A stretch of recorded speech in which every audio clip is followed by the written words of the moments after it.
Sejam muito bem-vindos, pessoal, a mais um vídeo. E acabou de acabar o jogo da Copa do Brasil, né? Acabou de acabar, muito bom a gente aqui com a nossa ambiguidade de sempre. Terminou agora há pouquinho o jogo da Copa do Brasil. Flamengo campeão, parabéns para o Flamengo. E eu que sou palmeirense, eu tava nessa situação, que de um lado era o Corinthians, do outro lado era o Flamengo. Mas a questão é, cara, o jogo hoje foi muito bom. Hoje foi um jogo digno de final de uma Copa do Brasil, né, de um final de um campeonato.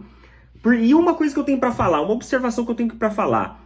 Cara, se o Corinthians tivesse jogado lá no Itaquera, a maneira como jogou, principalmente boa parte do segundo tempo hoje, o Corinthians tinha dado muito mais trabalho para o Flamengo. Eu achei o time do Corinthians jogando muito bem encaixado, conseguindo jogadas extremamente interessantes. O primeiro tempo começa ali, basicamente até com um chute, né, ali do Renato Augusto, do Corinthians. O Corinthians começou dando o primeiro chute a gol, logo no primeiro tempo, né, fato que acaba até surpreendendo, mas aí o Flamengo ele acaba melhorando a sua composição tática e acaba meio que tomando conta do jogo em certos setores ali, em certos momentos ali, né, na grande maioria dos momentos do primeiro tempo. O Corinthians, ele adotou um esquema tático ali com uma linha de 5 jogadores, né? Uma linha de 5 jogadores no momento que não estava com a bola, e no momento que tem a bola, os dois laterais se projetam para a frente, ele fica jogando ali com três zagueiros, para caso, né, exista uma retomada ofensiva de contra-ataque ali da equipe do Flamengo. A equipe do Flamengo basicamente jogou na sua composição normal, certo? Obviamente que na semana passada eu falei que o Pedro ele estava caindo muito pela esquerda, só que agora ele continuava caindo muito pela esquerda, só que um pouco mais assim no sentido diagonal. Na semana passada eu achei ele bem colocado para lateral mesmo, para lateral esquerda mesmo. Agora não, agora ele estava para a direita, para a esquerda na verdade, só que com um espaço mais na diagonal, onde ele se infiltrava pelo centro do campo ali no começo da grande área. Então eu achei a posição dele um pouco mais ofensiva. Não é à toa que uma das jogadas, né, quase uma das primeiras jogadas do Flamengo, sai o gol do Flamengo. Cara, um momento ali onde tinha uma linha de 5 homens do Corinthians, né?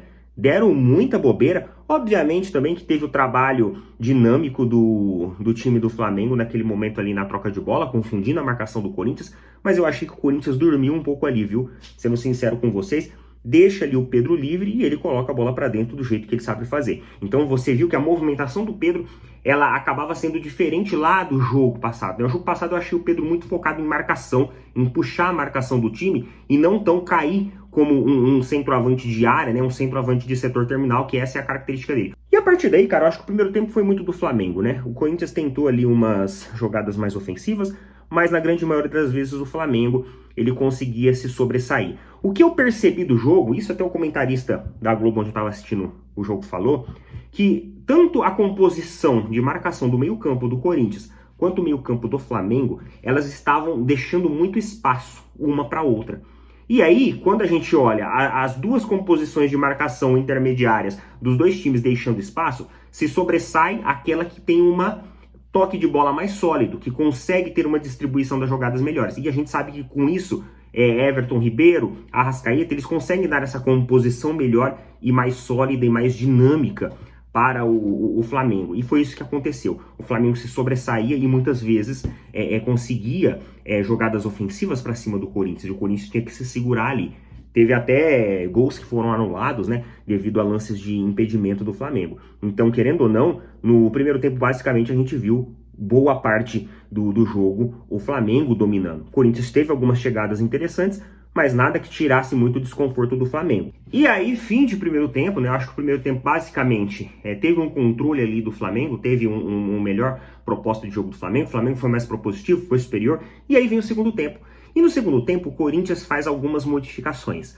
Modifica tanto a sua postura tática, certo? Projetando as suas linhas um pouco mais adiantadas, afinal, precisava correr atrás do resultado. E também muda um de seus jogadores. E entra o Watson. Eu acho que a entrada do Watson deu para o Corinthians o que faltava. Um pouco mais de solidez em setores intermediários ofensivos, trazendo uma dinâmica melhor para o time do Corinthians. E o segundo tempo, o Corinthians começa e vai jogando em boa parte dele melhor que o Flamengo. O Flamengo, ele volta, ele recua um pouco suas linhas constantemente e começa a jogar em muitas jogadas de contra-ataque, né? E assim, tudo bem, consegue espaços, tem gol anulado também, tem uma chance que o Arrascaeta perdeu, cara. Eu acho que o Arrascaeta e o Roger Guedes, do Corinthians, eles perderam as duas melhores chances do jogo, né? O Arrascaeta perdeu a melhor chance de ampliar o placar, né? No momento que estava ali 1-0 pro Flamengo, e o Roger Guedes perdeu uma oportunidade de ouro, cara, de ouro, onde a bola veio cruzada, já tinha passado pelo Santos, ficou livre para ele, e ele foi com tudo, e a bola subiu demais, né? Ele foi meio desajeitado na bola, um lance muito rápido, e ele perde uma boa oportunidade de empatar o jogo e manter o Corinthians vivo na disputa pela final da Copa do Brasil, né? Pela taça. Mas o Corinthians jogou muito melhor, cara, no segundo tempo. Muito melhor mesmo, muito melhor mesmo. Se projetou ofensivamente, foi mais propositivo. E aí eu falo, se o Corinthians tivesse jogado dessa maneira lá em Itaquera, Neto, mas o Corinthians jogar dessa maneira, ele deixa mais espaços abertos pro Flamengo. E de fato deixou. Teve até gol anulado, teve oportunidades perdidas. Só que ele também criou oportunidades. Ele também criou oportunidades. É óbvio que quando você se projeta ofensivamente com um time da qualidade técnica do Flamengo, não tem jeito. Uma hora ou outra os caras vão chegar com perigo. Isso é óbvio. Mas eu acho que faltou essa postura pro Corinthians lá em Itaquera. Talvez ser mais ousado e ir atrás lá que estava com a torcida do seu lado. Então, cara, você viu que o Corinthians era um time bem treinado, era um time bem montado, era um time que estava taticamente fazendo movimentações extremamente inteligentes e extremamente estratégicas, e melhorou muito isso com a entrada do Watson, trazendo uma dinâmica melhor. E aí a partida começou a ir se encaminhando para o fim, só que cada vez o Flamengo mais recuado. E aí mudanças técnicas começaram a acontecer. Saiu o Pedro, saiu o Arrascaeta, e também no Corinthians também teve as suas mudanças.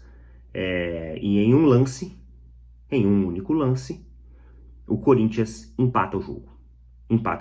E no momento que o Corinthians empatou o jogo, o cara tava merecendo empatar o jogo. Porque jogava melhor, era mais propositivo, tinha mais controle da bola e deixava o Flamengo mais recuado. E no momento que o Dorival tira duas principais peças do time, que era Arrascaeta, que era Pedro, o Corinthians faz um gol, toque de letra ali no Fábio Santos, né, no lançamento ali na área. E aí o Juliano coloca pra dentro. Juliano, que já na semana passada, no jogo anterior, ele já entrou muito bem e mudou a dinâmica do Corinthians. E aí o Flamengo se vê obrigado a sair pro jogo novamente. Até então estava adotando uma postura mais conservadora e teve que deixar essa postura conservadora para ir atrás do placar novamente. E aí o jogo termina 1-1 e as decisões vai para as penalidades máximas. Eu havia falado num vídeo que eu fiz de palpite que se o jogo fosse para pênalti, o Corinthians teria uma vantagem em relação ao Flamengo em pênaltis. Uma porque, né, igualaria a situação, não teria mais o contexto de jogo em si, né, não dependeria mais ali de atuações com nível técnico acima, e também teria o seu principal jogador, um dos seus principais heróis, o Cássio. Quando as decisões vai para os pênaltis, cara, o coração começa a ficar assim, né? Decisão de pênalti só é legal para quem tá de fora assistindo. Agora, quando você tem seu time envolvido, aí, meu amigo, é nervos de aços. Nessas decisões dos pênaltis, Flamengo leva a final da Copa do Brasil.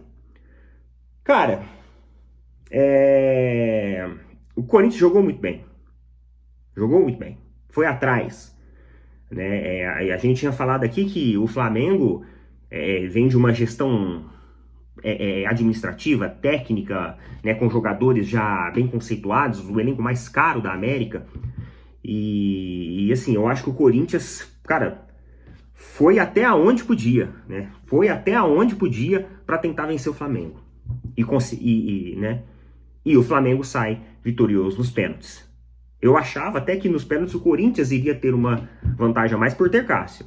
Mas o Flamengo fez a sua parte, fez a sua lição de casa, passou um sufoco que, na minha opinião, não precisaria ter passado, mudou muito a sua postura do primeiro para o segundo tempo. Eu acho que isso que prejudicou o Flamengo, mas leva a Copa do Brasil aí, Flamengo campeão da Copa do Brasil. Muito obrigado a todos que sempre acompanham o canal, seja você corintiano, seja você flamenguista ou qualquer outro time. Muito obrigado mesmo de coração, forte abraço, valeu galera, até mais.